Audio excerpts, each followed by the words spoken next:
तो hey guys, स्वागत आपका एक बार फिर से बहुत बहुत और आ गया है आपके साथ एक बार फिर से आपके गांव भाई का रिएक्शन।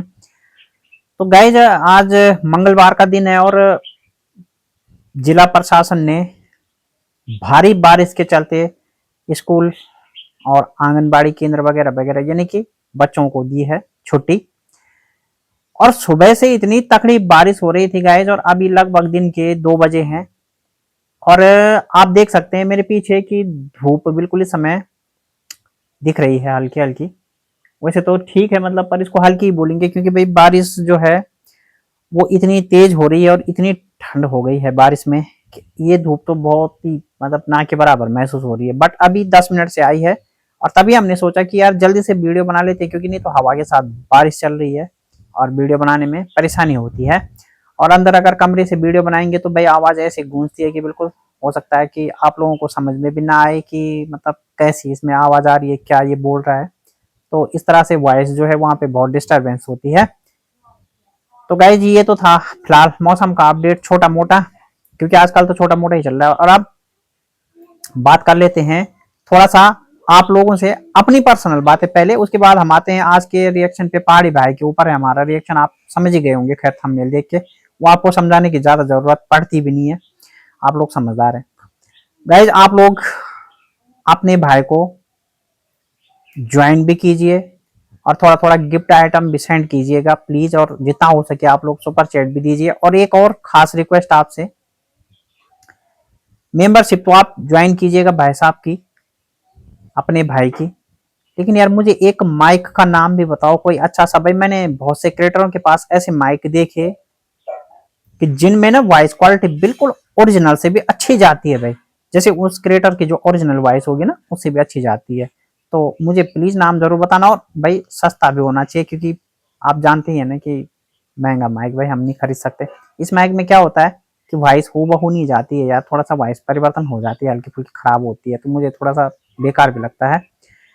तो बात यह है। तो चलो खैर, आप लोग जरूर बताना प्लीज कमेंट सेक्शन में जो भी जानते हैं आप लोग। और अब बात कर लेते हैं आज के हमारे रिएक्शन के।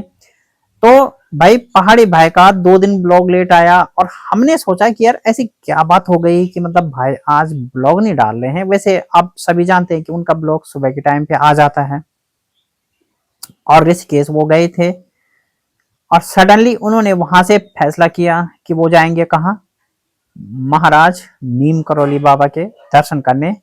और वो कहाँ पर है गाइज, आप जानते होंगे कि हमारे उत्तराखंड का एक सुप्रसिद्ध धाम है कैंची धाम, जो कि बाबा नीम करौली के नाम से वहां पर विख्यात है। मतलब बाबा नीम करौली का वहां स्थान है और उस जगह को बोलते हैं कैंची धाम। तो बहुत बड़ी मान्यता इस कैंची धाम की भी है। और यदि आप लोग भाई इस पर भी कोई विश्लेषण चाहते हैं तो आप कमेंट सेक्शन में ज्यादा से ज्यादा बताना, फिर मैं इसको आप लोगों के सामने इसकी मान्यता और क्या इसका इतिहास है इसको लेकर भी एक वीडियो लाऊंगा। तो जब सफर के दौरान क्या होता है, सफर के दौरान ये होता है, देखिए पहाड़ी भाई ऐसे आदमी है ना, उन्होंने आपने बिल्कुल उनका अगर ब्लॉग किसी ने बहुत गहराई से सुना होगा, और चलो अगर नहीं भी सुना होगा किसी ने तो आप हमारे वीडियो के माध्यम से पता, क्योंकि भाई हम नहीं चाहते कि आप लोग इतने सारे कष्ट करें, आपके लिए सारा आसान हम ही कर देते हैं।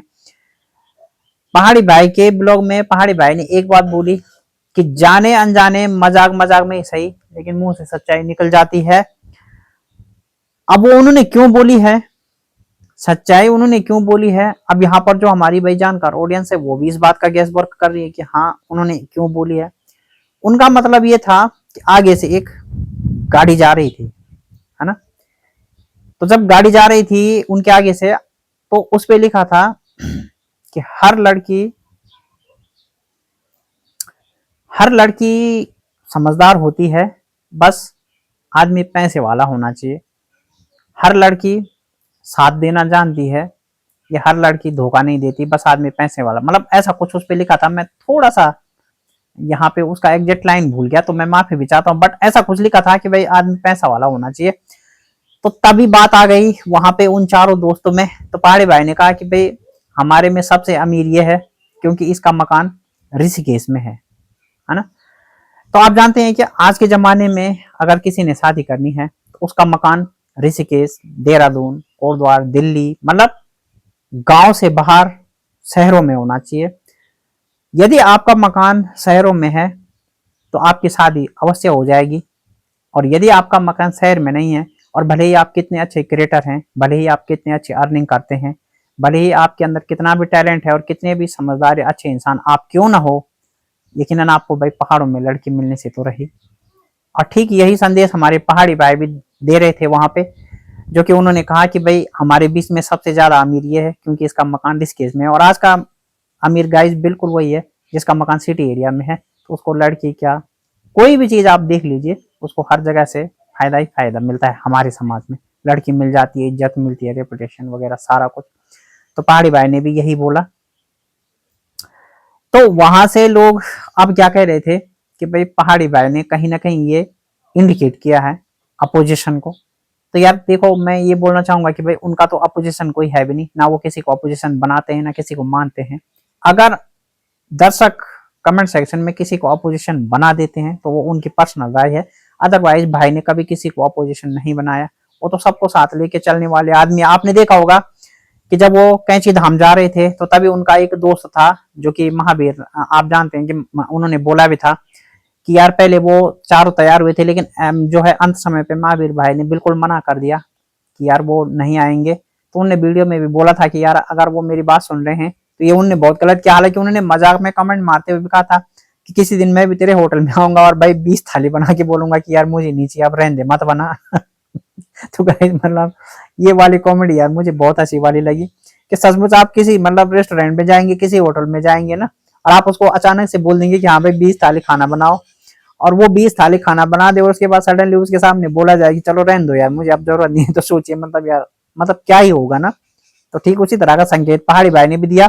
और आप जानते हैं कि असल में ये संकेत भाई महावीर भाई को, मतलब महावीर भाई को तो उन्होंने केवल नाम से दिया था संकेत, संकेत ये किसी और के लिए भी था। किसके लिए था आप लोग समझदार हैं, और भाई जो मेरा इशारा समझ गए हैं, जो हमारा इशारा समझ गए हैं, वो कमेंट सेक्शन में जरूर लिखना कि आप क्या समझे, किसके लिए ये संकेत था। हमारे गढ़वाल में एक कहावत है जिसका मैं आपको थोड़ा सा गढ़वाली सारांश सुनाऊं तो जो गढ़वाली भाई हमारे हैं वो समझ सकते हैं। तो हमारे गढ़वाल में एक कहावत है, बोलती बोले कि बुआद बेटे कोने छो और सुनांद में बुआरी था छो। तो जिसका मैं थोड़ा हिंदी में भी बताना चाहूंगा। जो हमारे बाहर के हमारे गढ़वाल में एक कहावत है ना कि मैं बोलता तो अपनी लड़की के, बोलती अपनी लड़की के लिए हूँ, क्योंकि कभी जमाने में सास बहू की बहुत ज्यादा कशमकश होती थी परिवार में, आज तक भी चली आ रही, लेकिन आजकल तो खैर बहू लोगों का पलड़ा भारी होता है। आजकल तो सास जो है वो न्यूट्रल में चलती है और बहू जो है वो टॉप गियर में चलती है। लेकिन कभी पुराना समय था जब सास जी के हाथ में सत्ता रहती थी, तो तब सास टॉप गियर में होती थी और बहू तो न्यूट्रल में भी धीरे धीरे चल पाती थी भाई, क्योंकि इतना कुछ रहता था, शासन का प्रभाव था। तो उस समय क्या होता था कि जैसे डायरेक्टली मतलब आप बहू के लिए नहीं बोल सकते थे, तो सास ताने ताने में क्या करती थी कि जैसे बात बात पे गुस्सा आया तो बहू के ऊपर गुस्सा उतारना था, तो बोलना बेटी को है ना, मतलब डांटना बेटी को है, बोलना बेटी को है, लेकिन असल में डायरेक्टली में निशाना कौन होता था, बहू होती थी भाई। तो हमारे पहाड़ में वही कहावत है कि मैं बोलती बेटी के लिए हूँ लेकिन सुनाती बहू को हूँ, मतलब तो कहने का मतलब जो शब्द होते हैं वो माध्यम तो बेटी रहती है लेकिन असल में टारगेट बहू रहती है। तो वैसे ही पहाड़ी भाई का यहाँ पर भाई आप लोग मेरी बात को फिर से कंट्रोवर्सी में मत ले जाना, लेकिन यहाँ पर भी पहाड़ी भाई का मकसद वही था। उन्होंने महावीर भाई के लिए संदेश तो दिया था कि महावीर बोला अगर तू वीडियो देख रहा होगा तो यार ऐसे नहीं करना चाहिए, किसी दिन मैं भी तेरे होटल में आके बोल दूंगा कि भाई 20 थाली बना दे और फिर मैं मना कर दूंगा कि यार मत बना। तो ये वही वाली बात है, मतलब कि किसी को कभी धोखा नहीं देना चाहिए, है ना। पहले तो आप, तो बाकी आप लोग समझ गए होंगे। चलो मैं इस चीज को अब यहाँ से भी आगे ले जाता हूँ। तो उन्होंने बोला महावीर भाई के लिए, लेकिन सुनाया किसको तो कमेंट सेक्शन में जरूर बताना। तो फिर वो उनके साथ एक और साथी को लेके निकल पड़े नैनीताल के सफर में। नैनीताल में उन्होंने जो नैनी झील है उसका पूरा उन्होंने भ्रमण किया, पूरा नहीं आधा भ्रमण किया। उसके बाद वो आगे गए कैंची धाम, और कैंची धाम में उन्होंने बाबा नीम करौली के दर्शन करके जो भी मन्नत उन्होंने मांगनी थी वो मांगी। और उन्होंने मन्नत क्या मांगी ये भी हम समझ रहे हैं, लेकिन थोड़ा सा ना यहाँ पे हम जरा सा अभी हम मतलब थोड़ा सा संयम बरतेंगे, क्योंकि भाई हम रिएक्शन चैनल वाले हैं, जरूर हमें पर्दे के पीछे की खबर भी लग जाती है, लेकिन यार हम इतनी जल्दी थोड़ा सा ना डिस्क्लोज नहीं करेंगे खबर को। अभी आने वाली है आप लोगों के पास बाद भी बहुत खुशखबरी आने वाली है आप लोगों के पास। और जब कैंची धाम में उन्होंने दर्शन कर लिए थे तो उसके बाद अब जानते हैं पहाड़ी भाई कहाँ बढ़ गए हैं आगे। इस समय वो आगे बढ़ के पहुंच गए हैं चंपावत, उत्तराखंड का मशहूर वो जिला गढ़ चंपावत, जहां पर कि हमारे कुमाऊगढ़ के सुप्रसिद्ध देवता महाराज गोलजू देवता का जन्म स्थान है। तो अब हमारे पहाड़ी भाई वहां चले गए हैं, गोलजू की जन्मभूमि में चले गए हैं, और पहाड़ी भाई जरूर गोलजू की जन्मभूमि को वहां पे नमन करने भी गए हैं। और उसके पीछे क्या उद्देश्य है ये भी आपको पहले तो पहाड़ी भाई बताएंगे, नहीं तो आने वाले वीडियो में आपको पता ही लग जाएगा। और उम्मीद है कि जो हम इंडिकेट कर रहे हैं आप भी समझ रहे होंगे, तो समझिएगा, और आप क्या समझे हैं ये भी जरूर कमेंट सेक्शन में बताइएगा। और हाँ, गोलजू का जो जन्म स्थान है गढ़ चंपावत, जहां पर कि इस समय हमारे पहाड़ी भाई पहुंचे हैं, तो इसकी भी बड़ी एक ऐतिहासिक मान्यता है, बड़ी ऐतिहासिक कथा है। आप लोग जो भी इच्छुक हैं, अगर आप लोग सुनने के इच्छुक हैं तो जरूर लिखिएगा, आपको इस पर भी पूरा वृतांत बताया जाएगा। तो गाइज ये थी आज की हमारी पहाड़ी भाई की यात्रा। और इसमें इंटरेस्टिंग सबसे बात पता क्या थी, जो हमारे रिएक्शन चैनल का जो वीडियो बनाने का जो इस पे उद्देश्य था वो ये था कि जो डायरेक्टली और इनडायरेक्टली इंडिकेट होते हैं ना, दरअसल वो बहुत बड़े इंटरेस्टिंग होते हैं, और समझने वाले उन चीजों को समझते हैं। बाकी का वृतांत हम लोगों का आसपास का इसलिए होता है क्योंकि जो दिमागदार ऑडियंस होती है वो तो कहीं ना कहीं अनुमान लगा लेती है ना। और बाकी हमारी जो ऑडियंस होती है वो भाई कुछ हद तक ऐसी भी होती है कि मैं दो चीजें थोड़ा सा दो क्रिएटरों के बीच में आपको एक बात बता रहा हूँ कि कूल पहाड़ी भाई हैं, अपनी वाइफ अलका को लेके आजकल घूम रहे हैं, लंबे लंबे सैर सपाटों पे। अमृतसर में उन्होंने वैष्णो देवी धाम का भी दर्शन किया है। मैं एक बात बताना चाहूंगा कि जितने पवित्र और जितने धाम हमारे उत्तराखंड में देवभूमि जिनको नाम से ही जाना जाता है यार, उतने तो और जगह पे इतना क्या ही होना है। पर हाँ, सब जगह बन गए हैं मंदिर प्रचलन को देखते हुए। तो इस समय खैर वो भी वहां पे दर्शन कर रहे हैं, बट देवियों का असली धाम हमारे उत्तराखंड में ही है, क्योंकि देवताओं और देव देवताओं की मान्यता यहीं से जुड़ी है ना। तो ये है बात। तो कुल पहाड़ी भाई अपनी वाइफ अलका को लेके घूमने पे निकले, तो लोग कह रहे हैं कि भाई तू तो अपनी वाइफ को लेके घूमने निकलता रहता है भाई, अपनी वाइफ को जब देखो बाहर घुमाता रहता है, लेकिन घर में मम्मी पापा का हाथ नहीं बटाता, घर के प्रति तेरी कोई जिम्मेदारी नहीं है।